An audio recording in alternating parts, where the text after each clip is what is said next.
Hello everyone, সেই দিন আমি বেরিয়ে পড়েছিলাম বেনাপুর যাওয়ার উদ্দেশ্যে। তো দেখো রাস্তাটা, আকাশটার ভিউটা জাস্ট দারুণ ছিল। দেখতে দেখতে চলে যাচ্ছিলাম, আমরা যাচ্ছিলাম সোসাইটির ভিতর দিয়ে। তো এই নদীর পাড়টা তো এত দারুণ লাগছিল। তারপর দেখো ফাইনালি পৌঁছে গেলাম বেনাপুর। কিন্তু বেনাপুর গিয়ে অবস্থাটা যা হয়েছিল না, প্রচণ্ড কাদা ছিল। তোমরা কেউ যেও না এই বর্ষাকালে।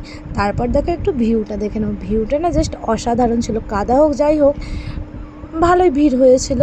তো আকাশটা একটু মেঘলা মেঘলা ছিল, তো জাস্ট একটু দারুণ লাগছিল।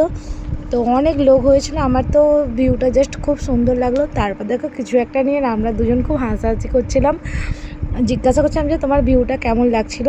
তারপর কিছু একটা আমার এখন বাট মনে পড়ছে না কী নিয়ে হাসাহাসি করছিলাম। তারপর দেখো খেয়ে নিয়েছিলাম একটু আলু কাবলি। কাকুটা জাস্ট বানিয়েছিল না, দারুণ বানিয়েছিল। তো তোমরা এই বর্ষাকালে কেউ যেও না বেনাপুর, আমি তোমাদের সাজেস্ট করছি।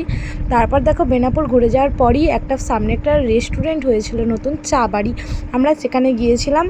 তো সেখানের ভিউটাও না জাস্ট দারুণ ছিল। তো তোমরা কে কে নেক্সট পার্টটা দেখতে চাও অবশ্যই কমেন্ট করো। বাই।